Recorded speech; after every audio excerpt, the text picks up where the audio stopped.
Class 11 unit 1 sorry, आज का lecture number हम लोगों का कौन सा हो गया? 6। डेट हो गए 2 सितंबर। आज आप लोगों को पहले से ही पूरा का पूरा बोर्ड जो है एकदम भरा पूरा लग रहा है। ठीक है, पूरा बोर्ड भरा पूरा लग रहा है। थोड़ी थोड़ी डर भी आप लोगों को लगने लगी होगी, लेकिन इतना भरा पूरा बोर्ड अगर क्लास 11 के शुरू में दिख जाए तो विद्यार्थी थोड़े से डर जाते हैं। ठीक है, डरने वाली कोई बात नहीं है। एक टीचर का काम डराना नहीं होता। ठीक है, तो आज जो हम लोग समझने वाले हैं वो बेसिक कॉन्सेप्ट्स है, यानी मूल जानकारियां। अभी हम लोग 11 में जितना ज्यादा से ज्यादा कॉन्सेप्ट, यानी जितना ज्यादा से ज्यादा अपने जानकारी को बढ़ा सकते हैं बढ़ा लें। 12 में जाकर के सिलेबस इतना फैल जाता है कि थोड़ा बेसिक कॉन्सेप्ट्स जो है उसको लेने का समय नहीं मिल पाता है। ठीक है, तो मेरी कोशिश यह रहती है कि क्लास 11 में आप लोगों को हर वो छोटी छोटी जानकारी दे दूं जो आप लोग कहीं ना कहीं मिस कर गए या मिस कर जाएंगे। ठीक है, तो क्योंकि एक बात आप लोग ध्यान रखेंगे, भले आप लोग क्लास 11 में आ गए, लेकिन अभी भी आप लोगों को क्लास 8, क्लास 9, क्लास 10 इसके जो फिजिक्स के सिलेबस हैं उसमें बहुत सारी ऐसी ऐसी छोटी छोटी बातें रह गई जो आप लोगों ने या तो ध्यान नहीं दिया या तो दिमाग से उतर गया। ठीक है, और अब जाकर के उसका एक बड़ा रूप आने वाला है, बड़ा एक फॉर्मेट हम लोगों को मिलने वाला है। तो क्यों नहीं हम लोग हर छोटी छोटी चीजों को अभी ही समझ लें। तो आप लोग डरे नहीं। पिछले क्लास में याद है हम लोगों ने क्या पढ़ा? मैं थोड़ा हट जाता हूं ताकि मैं बोलता भी रहूं, आप लोग सुनते भी रहें और साथ साथ नोट भी कर लें। ठीक है, तो पिछले क्लास में हम लोगों ने पढ़ा एसआई सिस्टम। क्या पढ़ा हम लोगों ने? SI system, standard international system of units, मात्रकों की मानक अंतरराष्ट्रीय पद्धति।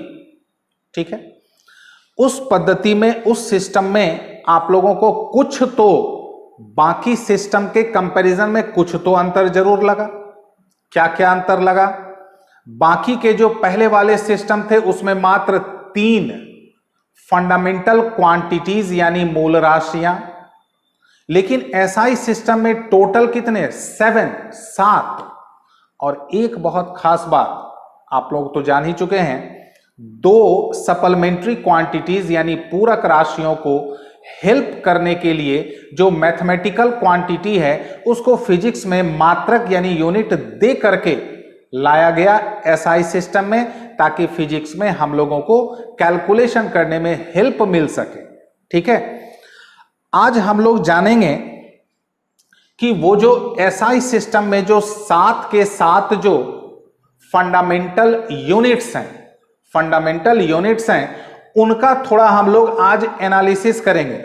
इसलिए आप लोगों को बोर्ड पूरा भरा पूरा दिख रहा है, घबराना नहीं है, मैं बार बार कह रहा हूं। अब कुछ विद्यार्थी थोड़े फिर टेंशन में आ गए कि बताए थे 7।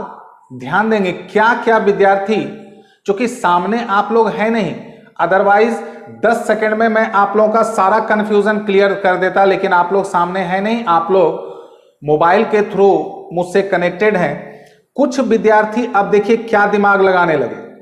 बताया था आपने 7, यहां नजर आ रहा है 6, 7वां कहां गया?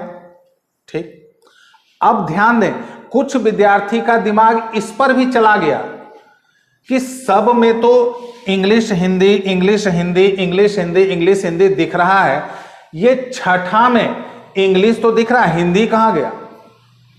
ठीक है, तो आप लोग इतना ज्यादा प्रश्न नहीं उठाए दिमाग में।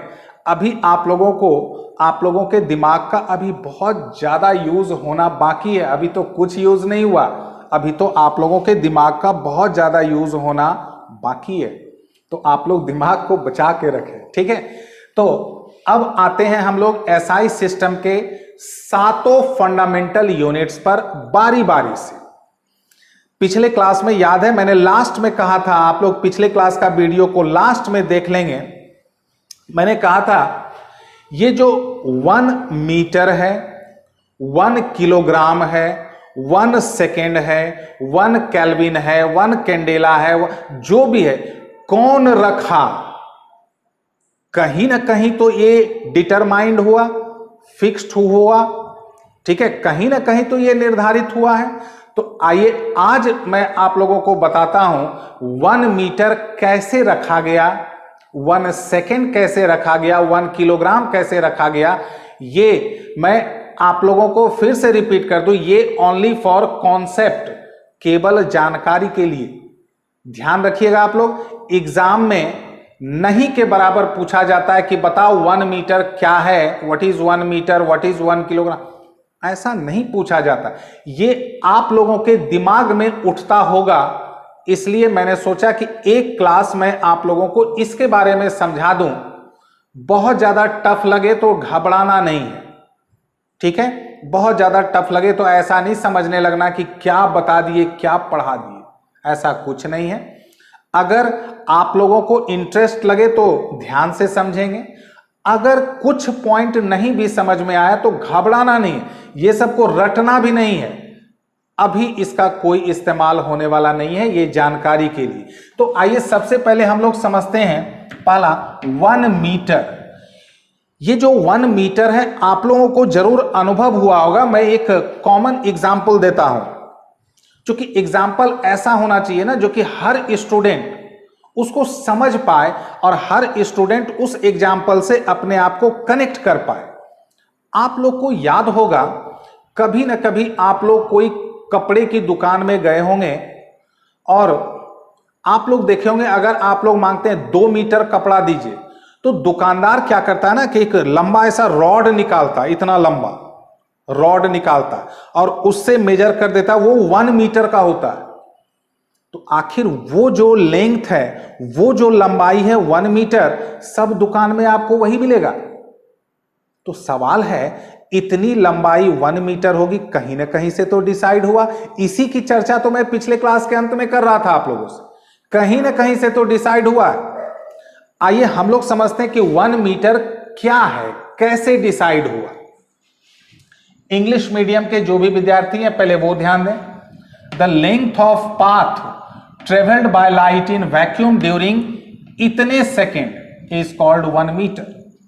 निर्वात, आप लोग समझ रहे होंगे, निर्वात मतलब जो कोई माध्यम जहां नहीं हो, निर्वात में प्रकाश द्वारा इतने सेकेंड में तय की गई दूरी 1 मीटर कहलाती है। यानी प्रकाश यानी लाइट इतना सेकेंड, ये ध्यान रखिएगा आप लोग, ये बहुत बहुत बहुत बहुत कम सेकेंड है, बहुत कम समय है। और आप लोगों को पता ही है कि लाइट की स्पीड मैक्सिमम है, ठीक है। तो इतने सेकेंड में लाइट जितनी दूरी तय करती है, कहां, निर्वात में यानी वैक्यूम में, उतना को ही क्या नाम दिया गया है, उतने ही डिस्टेंस को रखा गया है 1 मीटर। तो this is the accurate and proper definition of 1 metre length.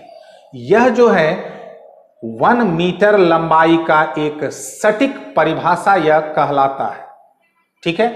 तो हेडिंग भी आप लोगों ने देख ही लिया, फंडामेंटल एसआई यूनिट्स, मूल एसआई मात्रक, जो कि टोटल कितने हैं 7।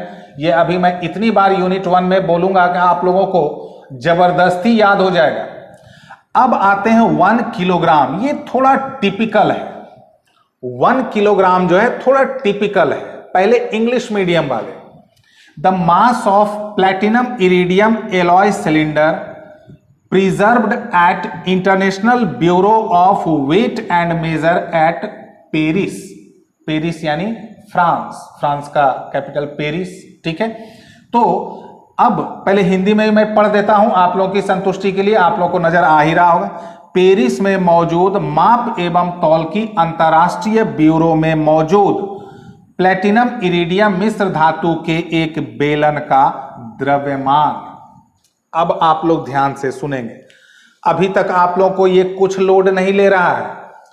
अब जो मैं आप लोगों को एक लाइन कहूंगा तुरंत आप लोगों को समझ में आ जाएगा। मान लेते हैं ये एक बेलन है, सिलेंडर। अब इस सिलेंडर का जो भी मास है, जो भी द्रव्यमान है, इस सिलेंडर को फ्रांस के पेरिस शहर में, फ्रांस के पेरिस टाउन में International Bureau of Weight and Measure यानी मापन और माप और तौल की अंतर्राष्ट्रीय ब्यूरो जो एक जगह है, वहां पर एक प्लैटिनम इरिडियम, एक मिश्र धातु होती है प्लैटिनम इरिडियम, ठीक है, उससे बना हुआ एक बेलन है। कहां? फ्रांस के पेरिस में वेट एंड मेजर का जो इंटरनेशनल ब्यूरो है, वहां पर एक प्लैटिनम इरिडियम मिश्र धातु से बना हुआ एक बेलन, सिलेंडर है, उसको वहां पर प्रिजर्व मतलब संरक्षित किया गया, रखा गया, कोई उसको हटा नहीं सकता, वो रखा हुआ है। और उसका जो मास है, उसका जो द्रव्यमान है, वही निर्धारित है 1 किलोग्राम। ठीक है, तो उम्मीद कर रहे हैं आप लोगों को ये भी जो अभी भारी लग रहा था, ये भी आप लोगों के लिए आसान हो चुका। ठीक है, 2 हम लोगों ने निपटा लिया। अब तीसरे की बारी। अब हम लोग आते हैं उस बोर्ड में। आप लोगों को भारी भरकम नहीं लगे, थोड़ा डर घट जाए, क्योंकि अभी तक आप लोग डर रहे हैं, भारी भरकम बोर्ड लग रहा है। तो चूंकि हम लोगों ने इधर का मामला निपटा लिया, तो आप लोगों के डर को कम करने के लिए मैं इधर का मिटा देता हूं।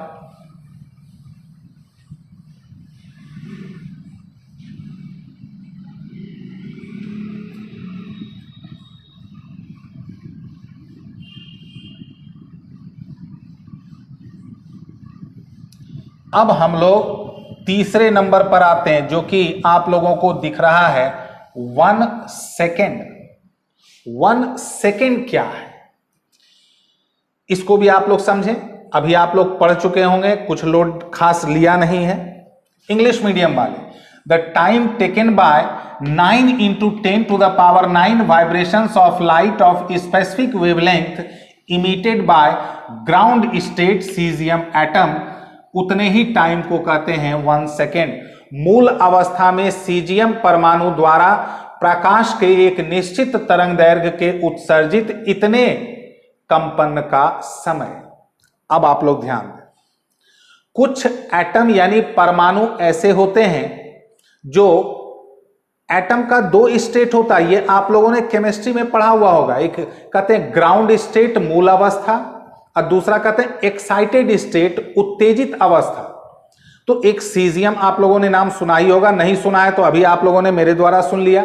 सीजियम एटम यानी सीजियम परमाणु जो है, वो जब ग्राउंड स्टेट में होता है तो उस परमाणु के द्वारा, उस एटम के द्वारा एक निश्चित तरंगदैर्घ्य यानी वेवलेंथ की प्रकाश उत्सर्जित होती है, इमिट होती है। ठीक है, और जब प्रकाश उत्सर्जित होती है तो उसमें वाइब्रेशंस यानी कंपन होते हैं। ये हम लोग 12 में पढ़ेंगे। अभी फिलहाल आप लोग थोड़ी देर के लिए समझ लें, जब किसी एटम से लाइट इमिट यानी उत्सर्जित होता है तो उसमें वाइब्रेशंस होते हैं, कंपन होते हैं। तो 1 सेकेंड कौन सा समय को रखा गया कि सीजियम परमाणु यानी सीजियम एटम द्वारा प्रकाश का इतना जो कंपन है, 9 × 10⁹ कंपन, जितने समय में प्रकाश जो उत्सर्जित हुई, उस उत्सर्जित प्रकाश का इतना कंपन का जो भी समय हुआ, उसको निर्धारित किया गया 1 सेकेंड।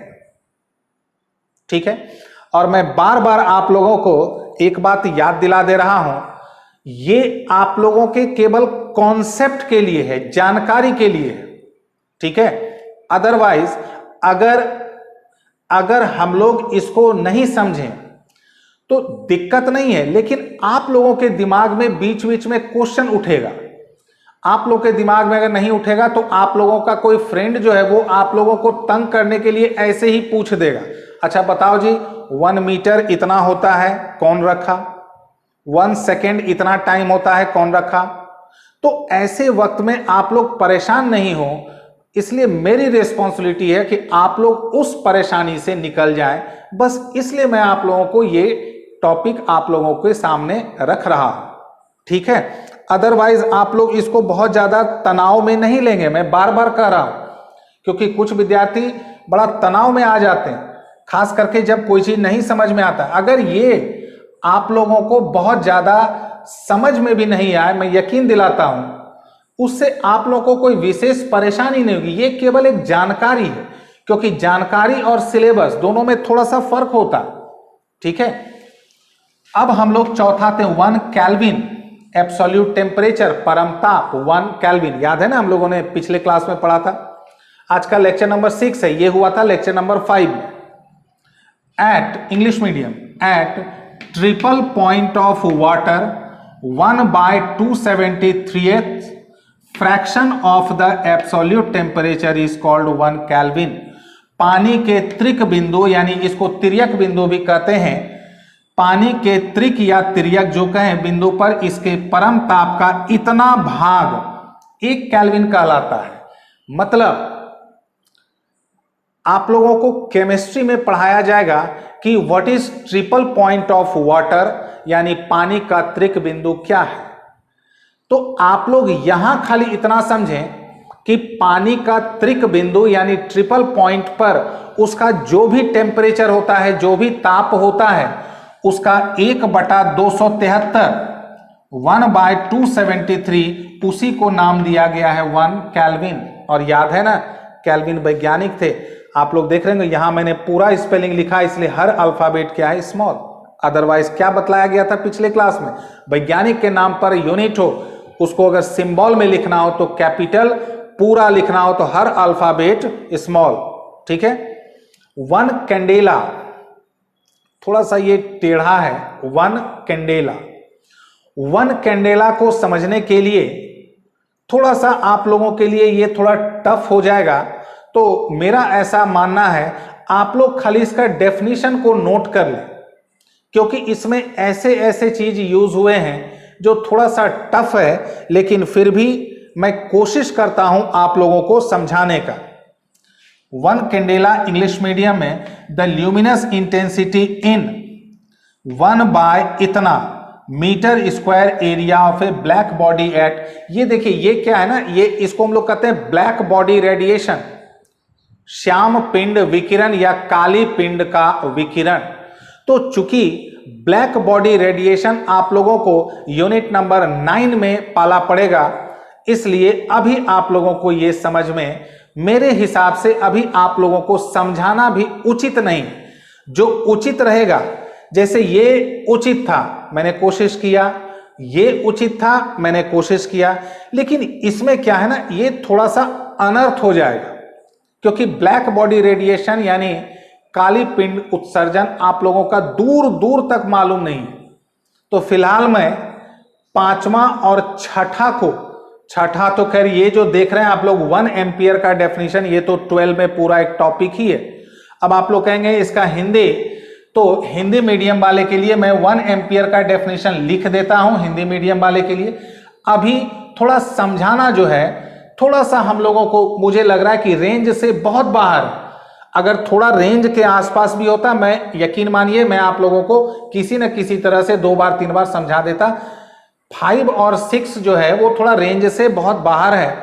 7 नंबर तो आप लोगों को उम्मीद है 1 मोल, याद है ना 1 मोल, ये आप लोगों को केमिस्ट्री में अभी तक हो भी चुका होगा, और नहीं तो हो ही जाएगा। फिलहाल मैं 1 एम्पियर का हिंदी मीडियम वाले के लिए मैं डेफिनेशन लिख देता हूं, उधर जगह खत्म हो गया था इसीलिए मैं यहां पर लिख रहा हूं। जो हिंदी मीडियम वाले हैं वो लिख लें। 1 मीटर की दूरी पर स्थित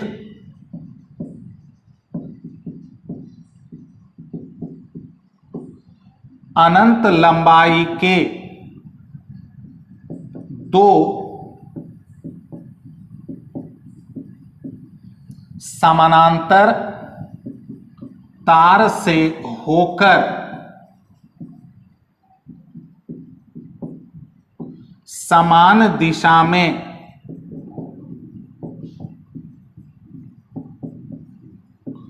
प्रवाहित धारा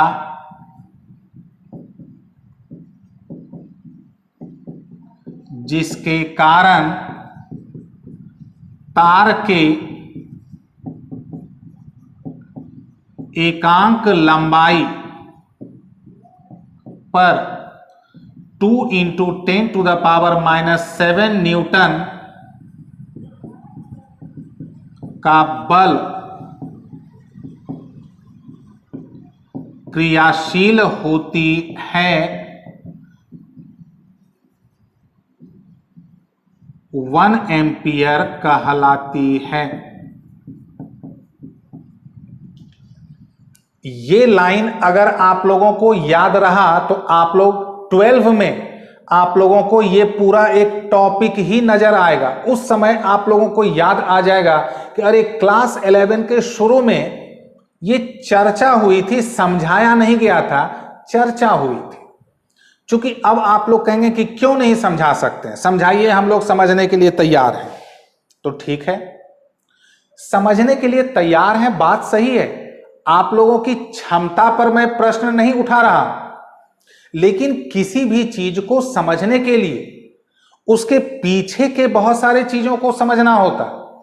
अब जैसे मान लेते हैं हम लोग अगर जोड़ घटाव गुणा भाग नहीं समझें तो सीधा हम लोग सिंप्लीफिकेशन पर कैसे उतर जाएंगे। तो उसके लिए हम लोगों को पीछे सब लिंक होता है। फिजिक्स में भी ना पीछे से एक लिंक चलता है। तो इसको समझने के लिए आप लोग इसको ऐसे मत लें, क्योंकि विद्यार्थी तुरंत, कुछ विद्यार्थी नकारात्मक दिमाग चलाने लगते हैं, सर ने नहीं समझाया, सर को लगा कि हम लोग नहीं समझ पाएंगे। ऐसा कुछ नहीं है। इसको आप लोग बहुत आराम से समझ सकते हैं, लेकिन इसको समझाने के लिए बहुत सारे चीजों को पीछे से लाना होगा। आप लोग, उम्मीद है आप लोग समझ रहे होंगे कि क्यों नहीं समझाया गया। इसको भी कैंडेला, इसको भी समझने के लिए पीछे से बहुत सारी चीजों को लाना होगा। तो इसको समझने के लिए हम लोगों को पता चला कि 12 का 1-2 यूनिट पढ़ना पड़ जाएगा। तो क्या वो संभव होगा 11 में? नहीं। इसलिए आप लोग इसमें नेगेटिव थॉट नहीं लाएंगे। क्या सर ने नहीं समझाया? कभी नहीं। दूसरा, सर को लगा कि हम लोग नहीं समझ पाएंगे? नहीं। आप लोग सभी लोग दिमाग से पूरी तरह से सक्षम हैं, लेकिन किसी टॉपिक को समझाने के लिए उसके पीछे का भी एक लिंक को पकड़ना होता है, और वो जो पीछे का लंबा लिंक है 10 तक के सिलेबस में दूर दूर तक नहीं था। अदरवाइज जब मैं समझाने और पढ़ाने के लिए खड़ा हूं तो मेरा काम ही है समझाना और पढ़ाना, लेकिन हर चीज का एक लिंक होता है।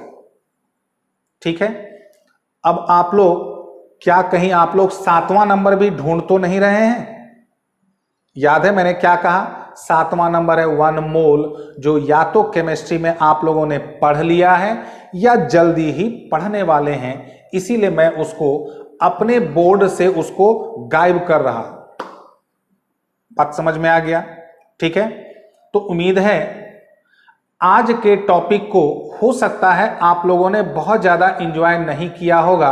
घबराएं नहीं, ये केवल जानकारी के लिए था, और जहां मुझे लगेगा कि नहीं ये जानकारी के लिए, मैं आप लोगों को बार बार बतलाता रहूंगा कि ये जानकारी कॉन्सेप्चुअल, कॉन्सेप्ट के लिए है, इसलिए घबराना नहीं है।